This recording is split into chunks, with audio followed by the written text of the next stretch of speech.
여러분 안녕하십니까? 보험과 금융을 이야기하는 자리 보금자리입니다.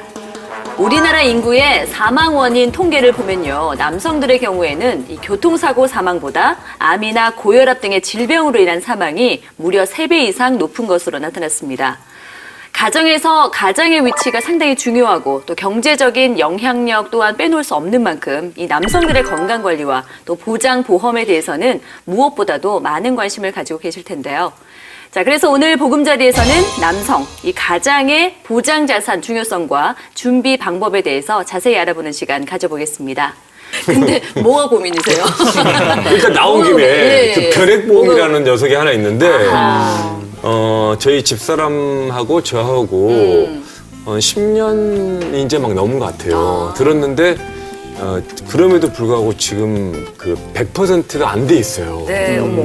사실 10년이면 그냥 가만히 있던 것도 막 조금 올라야 되는 거 아니에요, 당연히? 몸으로 있다가 네. 봐도 딱 와 이제 문제가 되는데 이건 뭐 지금 오히려 조금 떨어졌다고 하니까 네네. 걱정 많으실 것 같거든요. 이거 왜 그래요? 해당 상품은 이제 변액연금입니다. 네. 변액연금이라서 펀드의 수익률에 따라서 원금이 뭐 이상 도래될 수가 있고 아니면 수익이 나빠지면 원금보다 이제 빠지는 경우도 있지만 걱정을 하실 필요는 일단 없다라는 말씀을 좀 드리고 싶은 거. 일단은요? 네, 연금을 개시하는 시점에서는 원금은 무조건 보장이 된다. 네. 그런 부분에서는 안심하셔도 되지만 조금 아쉬운 부분이 있다면 변액연금의 경우에는 원금을 지금 보장해드린다는 말씀을 드렸잖아요. 그렇죠. 원금을 보장해드리기 위한 사업비가 그때부터 또 따로 나갑니다. 근데 좀 전에도 말씀해 주셨는데 아까 환급률이 달라졌던 이유도 뭐 다른 데 투자를 하셨다고 얘기를 했는데 네. 저는 좀 궁금한 게 같은 회사의 아내분 거 또 남편분 거잖아요. 근데 환급률은 왜 또 달라지는 거예요? 사실 이 변액 상품 같은 경우는 예. 우리가 위험보험료와 사업비를 빼고는 나머지는 다 펀드 자산입니다. 그러니까 투자 자산인데 채권과 주식에 투자되는 자산이죠. 근데 그 최재원 씨가 가입하신 변액연금 같은 경우에는 보시면 알겠지만 채권 그리고 국내 주식에만 투자되는 자산이세요. 그리고 아마 가입하실 때 처음에 똑같은 비율로 펀드를 가입하셨는지는 모르겠지만 중간에 아마 분명히 채권 비중이 높았을 거고 중간에 최재원 씨께서 주식 비중을 좀 높였다가 피를 보는 맞습니다. 맞을 거예요. 정확하게 왜냐하면 최근 10년 동안의 국내 채권 시장을 보면은 평균 수익률 5% 정도가 나왔어요. 네. 근데 주식 시장은 들쑥날쑥하기 때문에 결론적으로는 제자리 걸음을 했던 상황이거든요. 네. 아까 이제 말씀을 드렸지만 해외 투자 자산에 투자를 하기 위해서 변액연금의 펀드를 선택하기는 대부분의 회사에서는 사실 쉽지는 않습니다. 그럼에도 불구하고 내가 채권보다 좀 초과 수익률을 내기 위해서 주식을 이제 선택하는 경우가 많은데 주식형 펀드를 선택하면서 해외 자산에 좀 투자하고 싶으시면은 사실은 변액연금 상품보다는 변액 유니버셜 상품이 훨씬 더 유리하시고요. 맞아요. 그것도 있어요. 네네. 그리고 채권 비중이 변액연금 같은 경우에는 최소 50% 이상 투자가 되게 돼 있어요. 내가 아무리 채권 비중을 낮추고 싶어도 안정적으로 50% 이상은 채권에 투자가 되기 때문에 변액 유니버셜을 사용하신다라고 하면 국내 주식, 해외 주식에 100% 투자하실 수 있고 당연히 위험 자산이지만 주식 시장이 오를 때에는 그만큼 수익률이 뭐 배가 될 수 있는 장점이 있습니다. 이 변액보험이 좋다 하긴 하지만 관리가 안 됐을 경우에는 정말 어떤 상품보다도 안 좋아요. 그러니까 상당히 관리가 좀 많이 필요하고 관심을 매번 가지셔야 되는 상품에 가입을 하신 거죠. 네, 오늘 보금자리에서는 남성들의 보장자산 준비에 대해서 알아볼 텐데요. 자, 먼저 오늘의 사연 만나보셨습니다. 근데 오늘의 사연에서 보면 이 단체보험이라는 단어가 나오거든요. 단체보험이라는 게 우선 뭔지 좀 짚어주시기 바랍니다. 이 단체보험의 경우에는 대체로 두 가지 형태를 가지고 있습니다. 네. 그래서 첫 번째는 일반 보험을 가입하고 회사에서 절반의 보험료는 이제 직원분들이 내시고 절반의 보험료는 회사가 대신 내주는 이런 형태를 가지고 있는 경우가 있고요. 네. 두 번째로는 이제 정기보험처럼 1년이나 2년에 한 번씩 회사가 매년 계약을 갱신하는 형태로 보험을 가입하게 되는데 대부분은 퇴사를 한다거나 이직을 한다거나 이런 경우들이 많이 생기고 있기 때문에 내가 회사에서 단체보험 있다고 해서 무조건 안심할 수는 없는 상황인 거죠. 네. 나 단체보험 있어. 보험이 하나 있어. 라고 생각하면 또 그냥 놓치기는 쉽다라는 생각도 드네요. 네. 제가 지금 말씀드리고 싶은 건 뭐냐면 남성들이 보험 얘기하면 본인들이 나 보험 필요 없어. 나 건강한데? 네. 그리고 이제 남자들이 아무래도 돈을 벌다 보니까 네네네.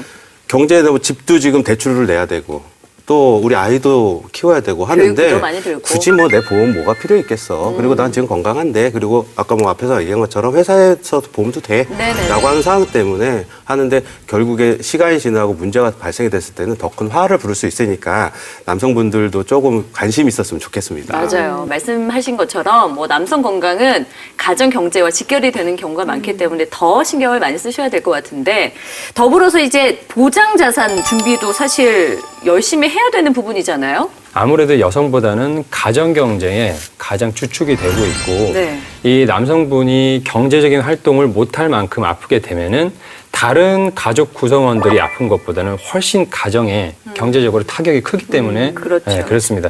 실제로 제가 제 주변 지인분을 하나를 소개를 해드릴게요. 네네. 30대 후반이신데 세무 공무원이세요. 그리고 뭐 가정에도 충실하시고 5살 아이와 갓난아이 이렇게 아기를 이제 둘을 두고 있는데 한 몇 달 정도 계속 피곤하다 말씀을 이렇게 많이 하셨어요. 건강검진을 받게 됐어요. 그래서 그 건강검진 중에 혈액검사를 받게 됐는데 혈액검사상에 문제가 있으니까 종합병원에 한번 가보시라. 그러면 심장이 덜컥 내려앉죠. 그렇죠. 예. 그래서 당연히 이제 조그만 거는 아니다 싶었겠죠. 그래서 대학병원을 가게 됐는데 만성 백혈병 진단을 받았어요. 그래서 직장을 다니면서 처음에는 그 치료를 받았어요. 항암 치료를. 근데 우리가 치료를 받다 보면 직장에서 중간에 이제 나와서 반찬해서 뭐 치료를 받고 근데 이게 뭐 며칠에 한 번꼴로 진행이 되다가 또 며칠간은 또 병가를 내서 또 아예 입원을 해서 치료를 받아야 되는 경우가 생기고 이런 이제 상황이 반복이 되다 보니까 아무래도 내 일이 주변인데 다른 분들한테 일이 넘어가게 되겠죠. 그렇죠. 그러니까 일을 내가 해야 되는 일을 다른 사람이 하게 되니까 그 불편함에 못 이겨서 결국에는 직장까지 그만두게 됐는데 네. 골수 이식을 한 번 하는데 3천만 원의 비용이 듭니다. 그냥 수술하는 데만. 그러면 이 골수 이식 비용은 우리가 수술하고 나서 다 퇴원한 이후에 우리가 병원비를 내냐면 그렇지 않아요. 이식 전에 병원에서 청구를 해요. 네. 그러면 나는 골수 이식을 하기 위한 준비가 다 되어 있다 하더라도 돈이 없으면 수술을 시행하지 못한다는 거죠.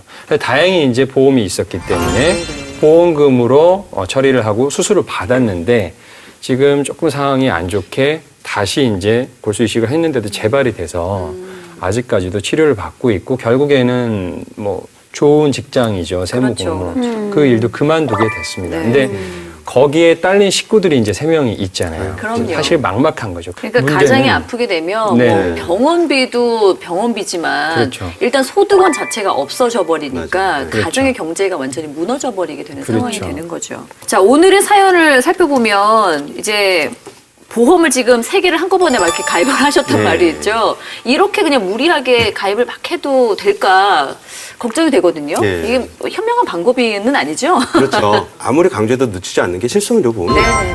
그다음에 두 번째로는 이제 3대 질환이에요. 예. 계속 똑같이. 왜냐하면 사망 자체가 1, 2, 3이고 내 아이에 문제가 생기고 우리 아내가 또 힘들어지는 거예요. 생활고로 올 수가 있기 때문에 그런 부분이 있어요. 그럼 어디서 미혼과 기혼이 갈라지느냐라고 하면 바로 사망보험금에서 볼 수가 있을 것 같아요. 그래서 미혼일 경우에는 아무래도 내가 책임져야 될 부분이 기혼보다 좀 덜하잖아요. 그래서 내가 뭐 아내도 지금 없고 내 자녀도 없는 상황에서는 네.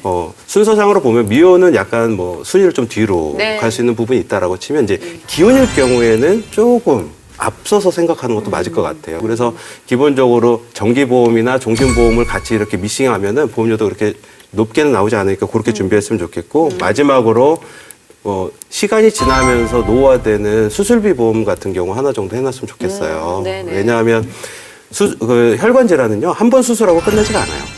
계속 지속적으로 또 문제가 이루어지기 때문에 예. 그럴 때마다 계속해서 뭐 내가 지금 회사도 쉬어야 되고 수술도 해야 되고 간병도 필요하다라고 하면 수술비 보험 하나 정도 해놓으시면 훨씬 더 좋을 것 같습니다. 네. 일반암 진단금을 너무 많이 준비하기엔 사실상 부담이거든요. 그렇죠. 그럴 때는 남성분들은 고액 치료비암에 대한 진단금을 좀 준비를 많이 하셨으면 좋겠어요. 그래서 보통 백혈병이라든지 뭐 이런 병들은 조혈모 세포 이식이라는 수술을 같이 진행을 하거든요. 아, 예, 예. 그렇다면은 굉장히 돈이 많이 들어요. 이것 때문에 사실은 뭐 백혈병에 걸리면 집을 판다라는 소리가 있거든요. 그래서 그런 부분에 있어서 고액 치료비암 진단금을 좀 같이 가져가시고 이거 같은 경우에는 일반암 진단금보다도 훨씬 더 저렴하거든요. 네네네.